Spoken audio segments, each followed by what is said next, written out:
Ushitse kw'ibarabara ry'igihugu nimero 9 igice ca Mutakura Kinama ariko harasanurwa iryo barabara neza na neza muri quartier Ngagara impande y'ishure gisumbuye Reine de la Paix wasanga ibiduga binini biriko birasuka ivu ndetse n'abakozi baharinganiza. Bamwe mu banyagihugu baca muri iryo barabara bagashima ibikorwa vyo gusanura iryo barabara aho bigeze kuko ryari ryarononekaye harimwo ibinogo ndetse n'imiduga ikahononekarira. Turashima ukuntu ibara rigomba gukorwa kuko yari barabara ryari ryarononekaye gose bona kari barabara ryaja ibubanza no kuvuga rero ubu turiko turabona ukuntu ibikorwa biriko biragenda turavuga ati ubu ni wowe uravye n'imiduga umuntu ariko agendesha imodoka muri iryo barabara basanga imodoka zononekaye bivanye n'ukuntu barabara bimeze nabi ibishanga uriko uragenda n'amaguru akagutera ibishanga mavyari ibintu biteye n'iso mugabo ubu turabona ko ari sawa. Uyu mukenyezi asanzwe dadaza ibiyoba n'imyumbati nawe nyene arashima kubona hariko harasanurwa iryo barabara akavuga ko bizotuma nawe nyene aronka abaguzi ndetse n'ikibazo cyo kwiyunguruza kigatorerwa inyishu.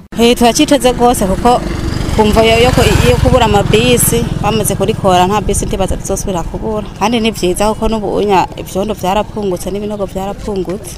Turabyiteze gose kuko nk'amamodoka haca kenshi duca turonka n'ababosi mwibarabara kuko imodoka ziba zihaca ari nyinshi baraduhagarika hagati bashore mva nk'ubunya bimeze nabi benshi baca bicira hari kaburimbi. Naho biruko abanyagihugu bafise amakinga ko ibikorwa bishobora kudindira narijya hari imifurege itarakogwa ituma niyo haguye imvura amazi yonona ibikorwa.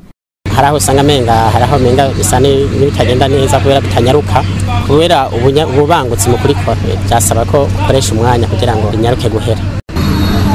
Abo banyagihugu bagasaba ishirahamwe riko rirasanura iryo barabara kunyarutsa ibikorwa mu maguru masha kugira boroherwe kwiyunguruza. Twasaba nyene ko boshira mu ngufu nyene bikanyaruka kugira nko kumva y'amabisi cyane turakunda kubura bisi gose tuza ko byonyaruka nyene. Cyo no saba nuko borinyarusa kugira tworoherwe natwe kwiyunguruza ko nk'ubu urabona turinda kuzunguruka y'amabisi ainda kuzunguruka gaca mu Ngagara andi bagacahiye pfo mu ntuze ya n'abandi bagaca mu Kamenge mugabo byiza iriri nyarutse niho byo tworohera cyane gose. Ni mugihe amasezerano leta yagiranye n'ishiramwe KCC Kaoli Contracting Company ririko rirasanura iryo barabara ibikorwa bizohera mu mwaka wa 2026.